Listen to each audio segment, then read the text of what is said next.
नमस्कार फ्रेंड्स, कैसे हैं आप सब। आशा करती हूँ सभी बहुत अच्छे होंगे। मैं पूजा वेलकम करती हूँ आप सभी का आपके अपने यूट्यूब चैनल अंकित वास्तु ज्ञान में। फ्रेंड्स, आज मैं आपको इस वीडियो के माध्यम से पौष महात्म्य कथा की 18वें अध्याय का श्रवण करवाने जा रही हूँ। तो आप सभी से विनती है कि कथा के अंत तक ज़रूर बने रहें ताकि आपको भी पुण्य फलों की प्राप्ति हो सके। हमारे भगवान श्री हरि विष्णु और श्री कृष्ण जी की असीम कृपा आप पर और आपके परिवार पर सदैव यूं ही बनी रहे। तो फ्रेंड्स, आगे की कथा इस प्रकार है। नारद जी बोले, हे तपोनिधि, राजा दृढ़धनवा को वाल्मीकि जी ने इसके उपरांत ऐसा क्या सुनाया? कृपया उस संपूर्ण वृतांत को आप मुझे सुनाने की कृपा कीजिए। तो श्री नारायण जी बोले, दृढ़धनवा अपने पूर्व जन्म की यह कथा सुनकर बहुत ही आश्चर्यचकित रह गए।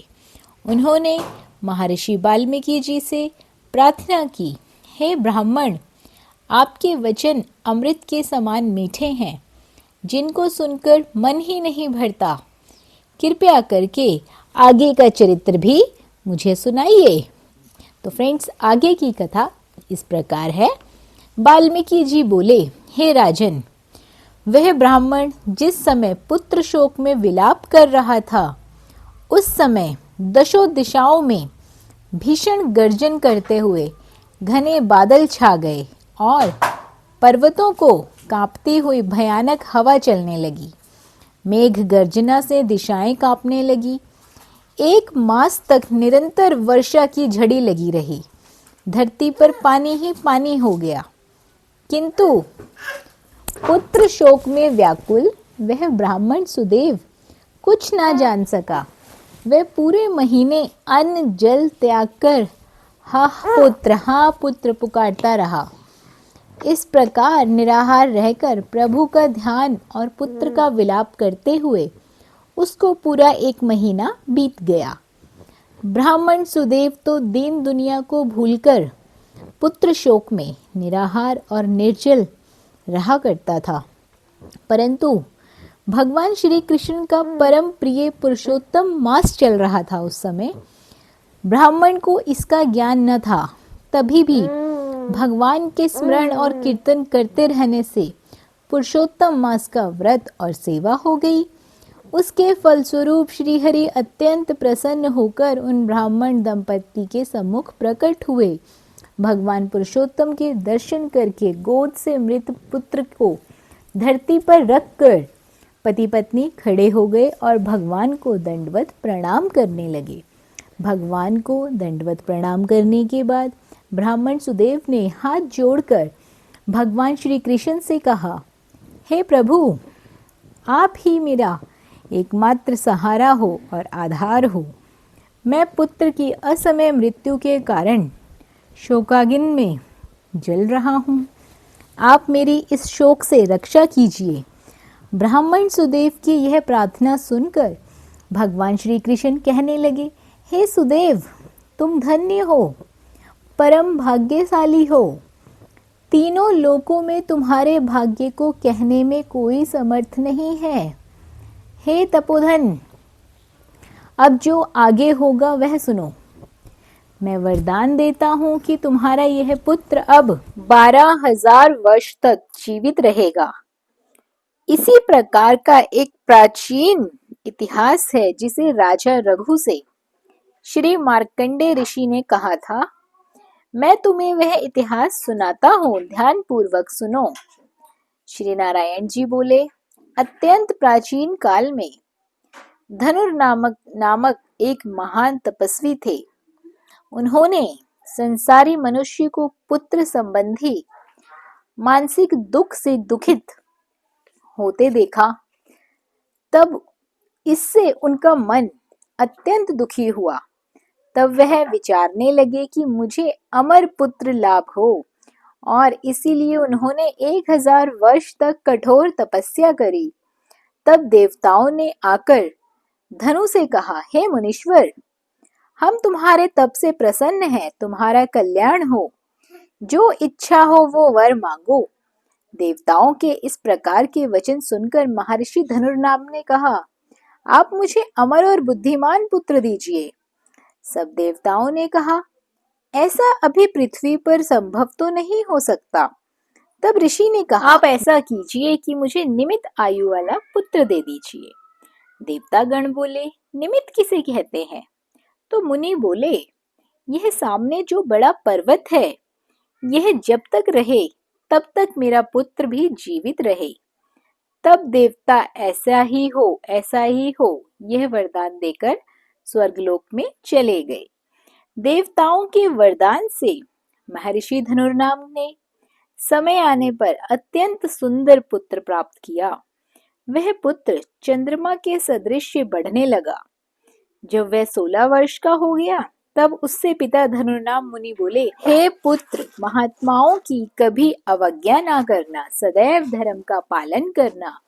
पुत्र जानता था कि वह निमित आयु है, अतः इस घमंडवश वह उन्मुक्त होकर मुनियों को कुछ भी नहीं समझता था। एक बार क्रोधी मुनि महर्षि दुर्वासा विधि पूर्वक शालिग्राम भगवान का पूजन कर रहे थे। उसी समय वह वहां आ पहुंचा और उस मूर्ति को उठाकर चंचलता से गहरे कुएं में डाल दिया। क्रोधित होकर मुनि ने श्राप दे दिया, किंतु वह न मरा। तब मुनि सोच में पड़ गए, अरे इस धनु के पुत्र को देवताओं ने निमित आयु बना दिया है। इस प्रकार चिंता करते हुए मुनि लंबी सांस छोड़ने लगे। वह श्वासों के अनेकों भैंसे उत्पन्न हुए, जिन्होंने उस पहाड़ में टक्कर मार मार कर उसके टुकड़े कर दिए। पहाड़ के खंड खंड होते ही मुनि धनु का पुत्र दुर्मद भी मर गया। महर्षि धनुर्नाम अपने मरे हुए पुत्र को देखकर रोने लगे और उसके शरीर को लेकर अग्नि प्रज्वलित कर उसमें पुत्र सहित भस्म हो गए। यह कथा सुनाने के बाद भगवान श्री कृष्ण ने सुदेव से आगे कहा, हे सुदेव, परंतु बड़ी आयु पाकर भी तुम्हारा पुत्र वैसा नहीं होगा। यह पुत्र तुम्हें गरुड़ ने वरदान में दिया है। ऐसा पुत्र पाने से तुम इस संसार से प्रशंसनीय होंगे। मैंने तुम्हारे इस पुत्र को पुरुषोत्तम मास के व्रत से प्रसन्न होकर बड़ी उम्र का बना दिया है। गृहस्थ धर्म का पूर्ण सुख भोग कर तुम ब्रह्मलोक में जाओगे और वहां भी सुख ही रहोगे। इस प्रकार वहां 1000 देवताओं के वर्ष तक सुख भोगने के बाद पृथ्वी पर तुम्हारा दोबारा जन्म होगा, जहां चक्रवर्ती राजा तुम बनोगे। दृढ़धनवा नामक राजा बनकर तुम अनेकों सुख समृद्धि, सेना, निसंकट राज्य आदि का सुख 10,000 वर्षों तक पृथ्वी पर भोगोगे। तुम्हारे 4 श्रेष्ठ पुत्र होंगे एवं एक भाग्यशालिनी, सुशीला और अत्यंत सुंदरी कन्या होगी। हे बड़भागे, इस प्रकार देव दानव दुर्लभ अनेकों सुख भोगने से तुम अपने को कृतार्थ मान बैठोगे और अज्ञानवश तुम्हारा मन दुस्तर संसारिक सुखों की ओर लग जाएगा और तुम संसार समुद्र के पार करने वाले विष्णु भगवान को भी भूल जाओगे। तब यही पुत्र तुम्हारा तोता बनकर वट वृक्ष पर बैठकर तुम्हें ज्ञान देगा। उस समय तुम तोते के श्लोकों का भाव न समझ पाने के कारण उदास होकर घर आकर चिंता में समुद्र में लीन हो जाओगे। हे सुदेव, उस समय तुम्हें वाल्मीकि ऋषि आकर ज्ञान देंगे। तब संशय निवृत्त होने पर संसारिक सुखों को त्याग कर श्री हरि पद को अपनी स्त्री के साथ पाओगे, जिसमें गया लौटता नहीं है। भगवान ने सुदेव को उसके आगामी जीवन की कथा सुनाने के बाद उसके पुत्र को जीवित कर दिया। पति पत्नी दोनों पुत्र के जीवित देखकर बड़े प्रसन्न हुए। देवता भी उन पर ऊपर पुष्प की वर्षा करने लगे। शुकदेव ने उठकर श्रीहरि एवं माता पिता के चरणों को प्रणाम किया। उस समय अपने अंश से उत्पन्न सुखदेव को देखकर गरुड़ जी बड़े प्रसन्न हुए। ब्राह्मण सुदेव ने हाथ जोड़कर भगवान से कहा, हे प्रभु, मैं 4000 वर्ष तक कठोर तप करता रहा, तब आपने प्रकट होकर कहा था, हे पुत्र, तुम्हारे भाग्य में पुत्र नहीं है। अब उसके विपरीत स्वयं आकर मेरे पुत्र को जीवित कर दिया। इसका क्या कारण है? कृपया मुझे बतलाकर मेरे संशय और भ्रम को निवारण करने की कृपा करें। तो फ्रेंड्स, ये था कथा का 18वां अध्याय। अगली वीडियो में फिर मिलेंगे 19वें अध्याय के साथ। बने रहिए आपके अपने YouTube चैनल अंकित वास्तु ज्ञान में। धन्यवाद।